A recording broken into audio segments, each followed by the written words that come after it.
Hello guys, welcome to our data analytics course by Examiner. So previous video में हमने cover किया था जो भी डेटा एनालिटिक्स कोर्स के अंदर हम पढ़ने वाले हैं। बेसिकली हमने कोर्स स्ट्रक्चर क्या क्या होने वाले हैं वो हमने कवर कर लिया था। सो इस वीडियो में हम कवर करेंगे पाइथन प्रोग्रामिंग के बेसिक के बारे में। सो ये लेक्चर 1 है जिसमें हम कवर करेंगे what is program, what is programming language and Python के फीचर्स एंड कीवर्ड्स के बारे में हम देखेंगे। एंड उसके बाद एट लास्ट एक सिंपल लाइन ऑफ कोड भी हम एग्जीक्यूट करके देखेंगे कि पाइथन के अंदर कैसे कोड एग्जीक्यूट करता है। ओके, तो सबसे पहले कि Python is a programming language, ये तो सभी को पता है, ठीक है। तो प्रोग्रामिंग लैंग्वेज समझने से पहले हमें ये समझना होगा कि प्रोग्राम क्या होता है। Okay, so program is an ordered set of instructions for a computer and it is basically designed out for the specific task. Like program एक order set of instruction है जिसमें हम कंप्यूटर को एक set of instruction provide करते हैं for a specific task perform करने के लिए। इस task को हम perform करवाएंगे। So कैसे perform करवाएंगे? किसी न किसी भाषा के थ्रू हमें कंप्यूटर को समझाना पड़ेगा। Then जो भी लैंग्वेज हम यूज करते हैं कंप्यूटर को समझाने के लिए उस लैंग्वेज को हम लोग बोलते हैं programming language. So the language used to specify these instructions is known as programming language.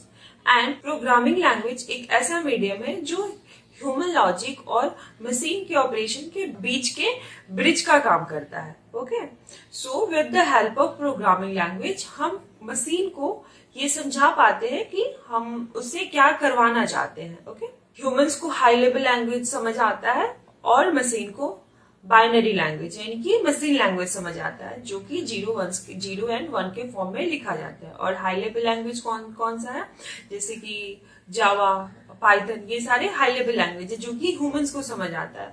और ये जो लैंग्वेजेस है वो इंग्लिश जैसा ही होता है। सो ये इजी होता है और रीडेबल फॉर्म में होता है। बाइनरी में जब हम कोड लिखते हैं तो एरर आने के चांसेस बहुत ज्यादा होता है और वो टाइम कंज्यूमिंग भी होता है। और हाई लेवल लैंग्वेज में जब हम कोड लिखते हैं तो उसको डायरेक्टली एग्जीक्यूट नहीं किया जा सकता कंप्यूटर पे। ओके, सो इसको एग्जीक्यूट कराने के लिए हमें एक ट्रांसलेटर की नीड होती है। और वो ट्रांसलेटर क्या क्या है? कंप्यूटर के अंदर बेसिकली 2 ट्रांसलेटर्स है, कंपाइलर या फिर इंटरप्रेटर। ओके, सो कंपाइलर और इंटरप्रेटर दोनों हाई लेवल कोड को मशीन लैंग्वेज में ट्रांसलेट करते हैं। लेकिन ये काम कैसे करता है? दोनों का काम करने का तरीका अलग अलग होता है। तो एक एक करके इसके बारे में जानते हैं। सबसे पहला है कंपाइलर। सो कंपाइलर सारे कोड को एक ही बार में एग्जीक्यूट करता है। ओके, एंड पूरे लाइन्स ऑफ कोड, लाइक अगर 100 लाइन्स ऑफ कोड है तो हर एक लाइन को एक ही बार में एग्जीक्यूट करेगा। और जिस भी लाइन में प्रॉब्लम होगा, like for example line number 4 में एरर है, लाइन नंबर 10 में एरर है, सो दोनों एरर को एक साथ ही हमें दिखा देगा कि अच्छा ये दोनों लाइन में एरर है। एंड देन एग्जीक्यूशन के बाद वो एग्जीक्यूटेबल फाइल भी क्रिएट करता है। बट इन इंटरप्रेटर क्या करता है? लाइन बाय लाइन कोड को ट्रांसलेट करता है और एग्जीक्यूट करता है। और जैसा कि मैंने बताया कि लाइन नंबर 4 और लाइन नंबर 10 में एरर है, तो जैसे ही लाइन नंबर 4 पे इंटरप्रेटर पहुंचेगा और उसे एरर मिलेगा तो वो वहीं पे बंद हो जाएगा, लाइक एग्जीक्यूशन क्लोज हो जाएगा और हमें एरर हो जाएगा कि लाइन नंबर 4 में एरर है, पहले इस एरर को सॉल्व करो एंड देन फर्दर आगे बढ़ो। तो इंटरप्रेटर इस तरीके से वर्क करता है। और पाइथन जो है हमारा एक इंटरप्रेटेड लैंग्वेज है।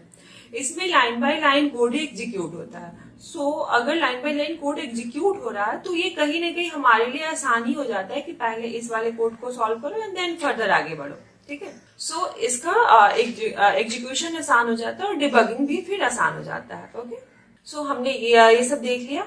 उसके बाद हम देखते हैं कि पाइथन इतना जो पॉपुलर है वो क्यों पॉपुलर है, उसके फीचर्स के बारे में हम पढ़ते हैं। सो ये हमारा पाइथन का फीचर्स है। पाइथन के अंदर हमारा सबसे पहला फीचर है it is high level and open source. Like Python is easy to read, write and free to use, या फिर मॉडिफाई भी करना तो वो भी फ्रीली अवेलेबल है पाइथन के अंदर। और नेक्स्ट क्या फीचर है कि ये एक इंटरप्रेटेड लैंग्वेज है। एक कोड को लाइन बाय लाइन एग्जीक्यूट करेगा जिससे डिबगिंग भी आसान हो जाता है और हमारा कोड लिखना भी आसान हो जाता है। ओके, एंड पाइथन के जो कोड होते हैं वो रीडेबल होते हैं और सिंपल होते हैं। लाइक उसके जो सिंटेक्स होते हैं वो इंग्लिश जैसा ही होता है।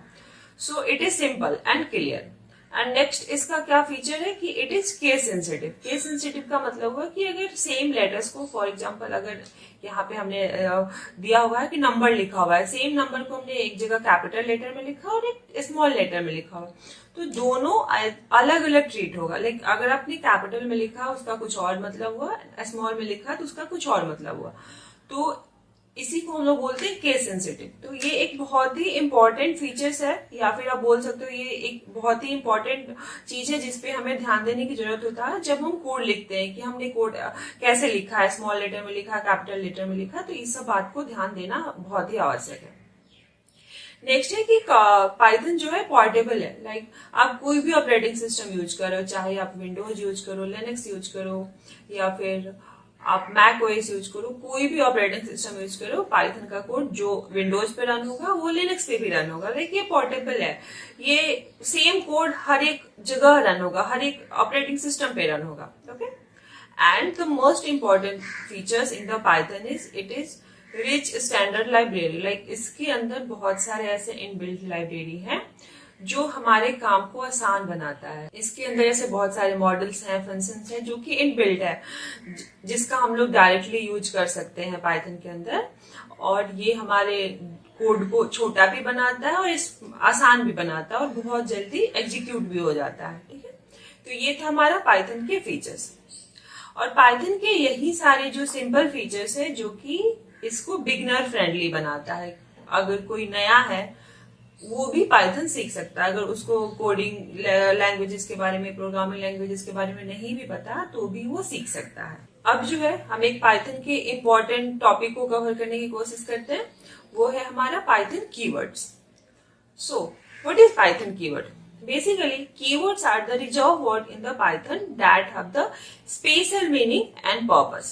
They define the language syntax and structure. Like Python के अंदर ये syntax और उसके structure को define करता है, and you cannot use the keyword as a variable name या फिर function name या फिर कोई भी identifier का name आप इस keywords को use नहीं कर सकते हो। Okay?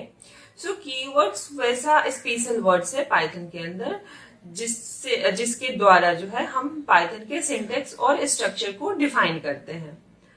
ये पाइथन के अंदर रिजर्व वर्ड होते हैं, लाइक जैसे कि ये पाइथन के अंदर रिजर्व वर्ड होते हैं, मतलब आप इनका यूज जो है as a variable name, as a function name आप नहीं कर सकते हो। ओके, एंड ये कीवर्ड्स इतना इंपॉर्टेंट क्यों है? Because they are the fundamental commands that fail the Python interpreter what to do, and इसको करना कैसे और क्या क्या करना है, ये सब कुछ पाइथन इंटरप्रेटर को ये कीवर्ड्स बताता है। सो इस कीवर्ड्स को हम एज अ वेरिएबल नेम या एज अ फंक्शन नेम इसका हम लोग यूज नहीं कर सकते, और ये एक रिजर्व्ड वर्ड है।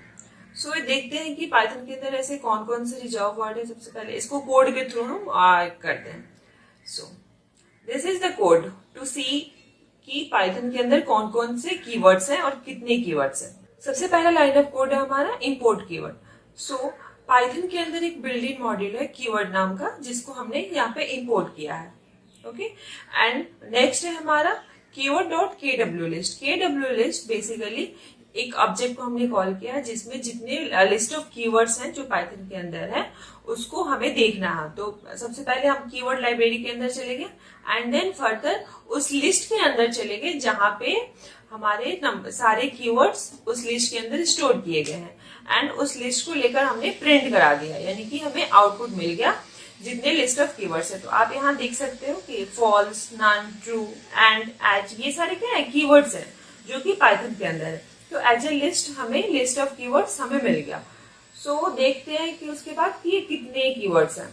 सो with the help of len function, len भी क्या है? हमारा ऑलरेडी पाइथन के अंदर इनबिल्ट फंक्शन है जो क्या करता है कि लिस्ट के अंदर जितने भी आइटम्स हैं उसको वो काउंट करेगा और हमें रिटर्न वैल्यू में मिल जाएगा कि इसका लेंथ क्या है। तो हमें रिटर्न वैल्यू में यहाँ पे 35 मिला है। इसका मतलब पाइथन के अंदर टोटल 35 नंबर ऑफ कीवर्ड्स हैं।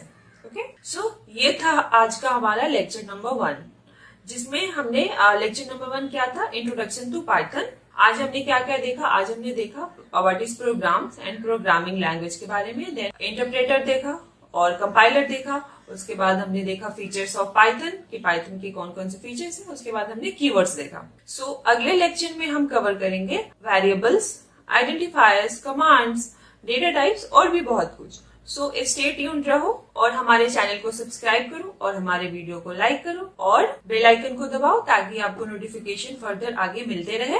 तब तक के लिए keep coding, keep learning and thank you. Bye bye.